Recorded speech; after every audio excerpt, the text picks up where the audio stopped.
Welcome back to my studio. Today I'm going to show you what's inside the Klipsch Cornwall IV. This is the cabinet of the Klipsch Cornwall IV. I've removed the woofer and the two horns, the mid-range and the tweeter horn.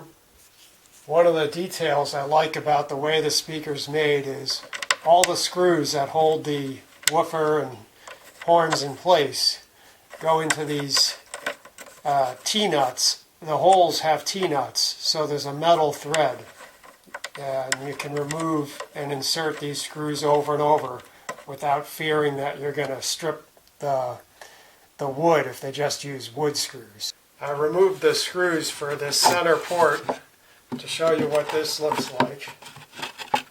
As you can see, it's got the flared opening on the inside part of the port as well as on the outside.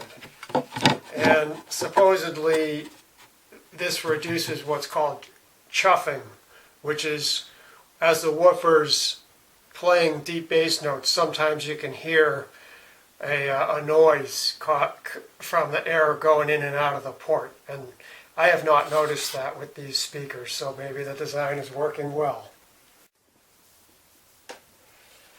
This is the inside of the Cornwall IV.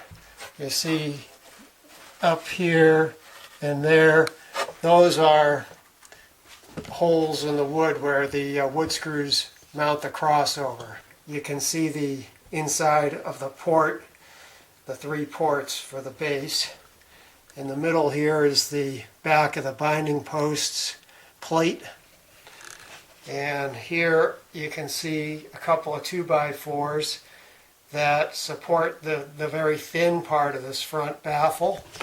And that makes it, as I say, really rock hard. Very solid. There's no feel of vibration there. This is an interesting part of the cabinet I was not expecting. Here's up at the top, here's the tweeter horn, and you can see there's let me get in here better. There's this plywood divider that kind of makes a compartment around behind the tweeter. And it's full of this soft gray foam, and I suppose that helps to absorb some kind of sound or dampen some kind of sound. It's on they have it on the back of this, the back of the tweeter here too. It's kind of interesting. On the other side, if we come back here, you can see there's foam on this side of the box on the inside. This is the Cornwall woofer, and it's pretty heavy.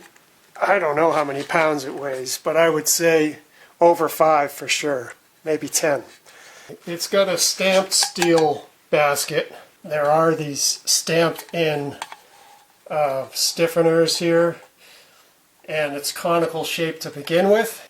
A cone is an inherently strong shape, so I don't know how much vibration's a problem. Sure, I'm sure there's a way it could be made better or thicker, but I don't think it's too bad. And you can see in here the spider. Get the light. Anyway, that yellowish thing in there. Here's the actual cone and the dust cap. It's a paper cone. It has these, you can see the pleat at the edge here, the accordion section, so it can move in and out freely and linearly. Yeah, but there's this is getting hard to hold out like this anyway. That's a big magnet under this thing. This is the mid-range horn, which is the larger horn. You can see the shape of that has, it's a little more complicated than the old Klipsch horns that were just flat on the bottom, top, and sides. This has these sort of corner things. I think they call those mumps or something. Almost looks like a flower, but it approaches more of a conical shape when you think about it, whereas the other one was more like a rectangular slot. And they have some stiffening ribs molded into this plastic. It doesn't feel all that anti-resonant to me. I would think that maybe putting some damping material on this would help deaden that. But one thing to remember too is when it's screwed down onto the cabinet, there's a little gasket material here. That clamps this top edge and the edge all around, and that's going to change the characteristics of the horn in terms of vibration. Then this is where the compression driver is built into this, and there's a pretty good sized magnet on this. This is pretty heavy too. Of course, here's the two terminals like the other one had to attach to the crossover. And I didn't notice it before, but now I see that there's some color coding. This one has red, and this one has some black, and I put some notations red and black to be sure I'd get it back with the proper phase. But it's nice to see they had that already marked. I didn't even need to do that. So there's the mid-range horn. Now this one is easy to hold. This is the tweeter horn, which is pretty small, obviously. And but it's got a pretty good size magnet on it. This is all, again, plastic. You can see there's little nuts here to where it screws down to the compression driver. This doesn't have any ribs on the horn, but it's so small, it's relatively... This will be a lot stiffer and less resonant than the mid-range horn, just because it's so much smaller. It's easy to make it really stiff. Anyway, pretty nice. I figured while I was doing this, I'd take a minute to show you how the cabinet is. Now if you listen, at the edges it's extremely solid all around the edges, but as I move to the middle, you can hear some resonance. So listen to this versus this. This versus this. So clearly the cabinet could be stiffer in the middle. If I go to the side here, it's very rigid again around the perimeter, but the middle you can hear some echo, hollowness to it. And the same is true here, is where the bracing is. It's very solid. Here it's more hollow sounding. But here, that hurts my knuckle. It's really hard right there. Okay.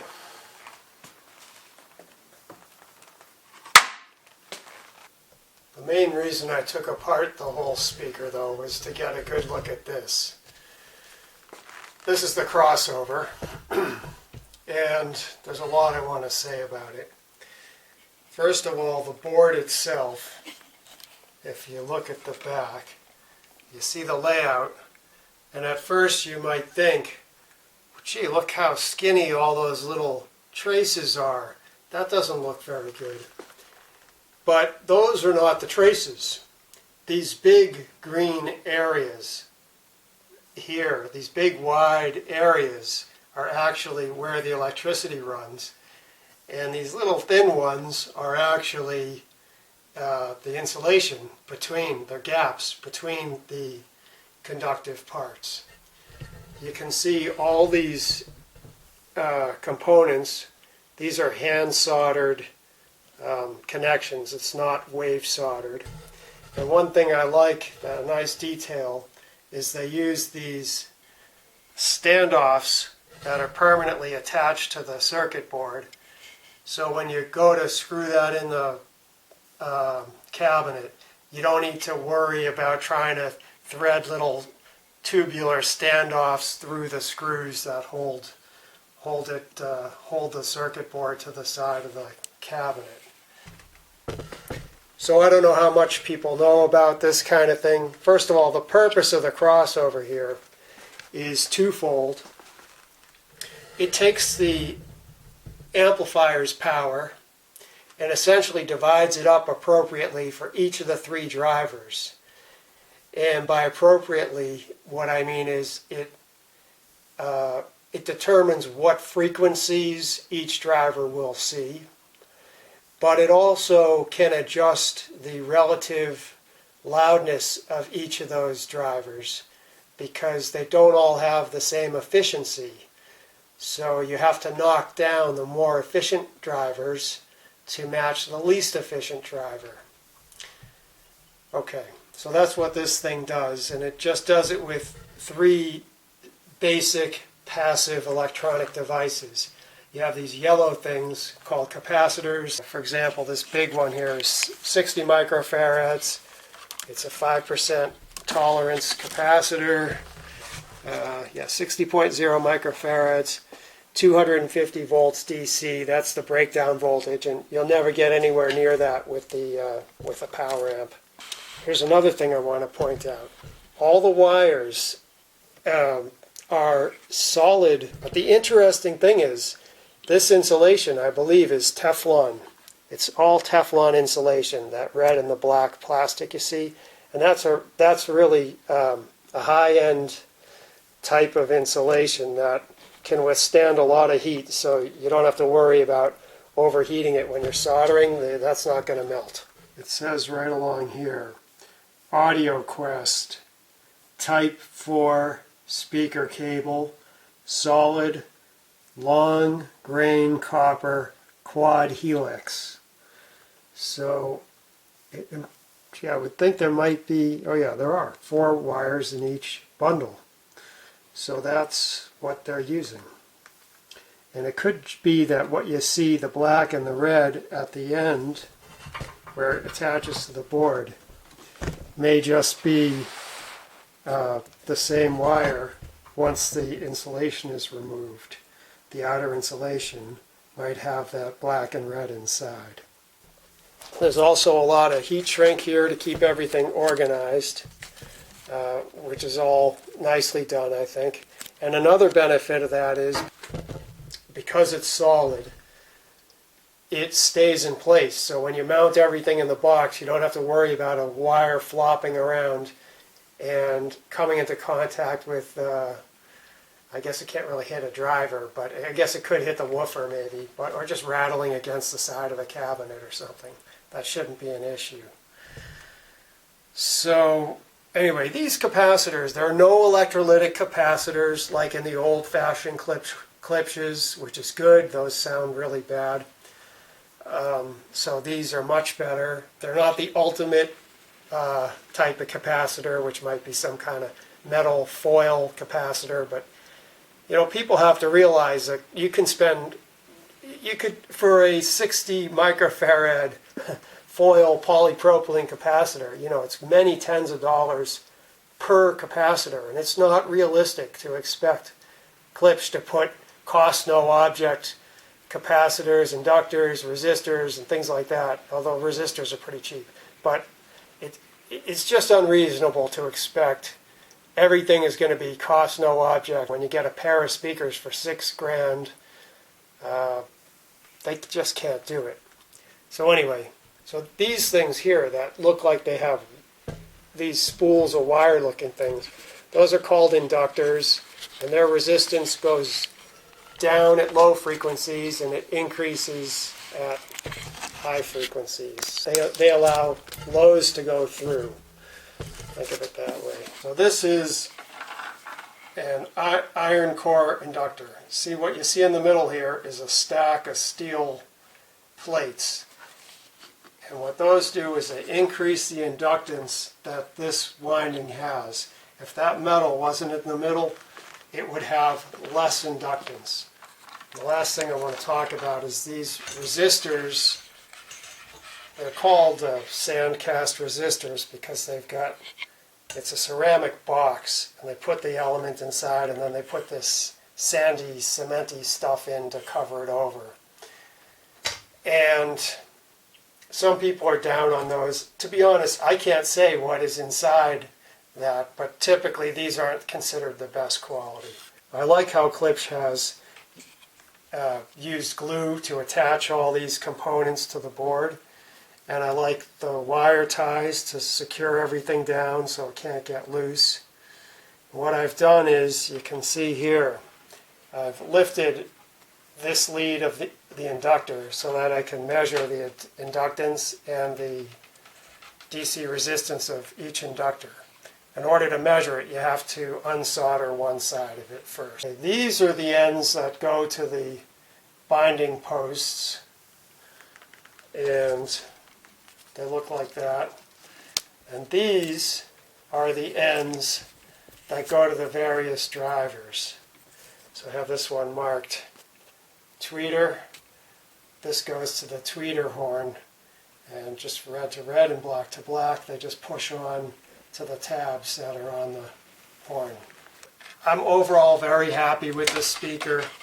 I'm toying with making some upgrades to the cabinet by adding some wooden stiffeners inside the cabinet, and I'm thinking of putting some damping material on particularly the mid-range horn, and I'm considering upgrading some of the components of the crossover, which would involve measuring the inductors, buying new higher quality inductors, and higher quality capacitors. These I don't have to measure, they've got the values right on them. And same thing with the resistors. And constructing a new crossover, which would be physically larger, because the capacitors and inductors I'm thinking of using are significantly larger than the components here. Even though the values would be the same, they're physically a lot larger, so I'll probably need a much bigger board. The other thing is, if you have a lot of inductors on a board, they generate magnetic fields, and it's possible for them to interfere with each other. So it's good not to pack them on a board too tightly. So I'll probably space everything out a little more. There's plenty of room on the side of the Cornwall. I could put a much bigger board in there with updated crossovers.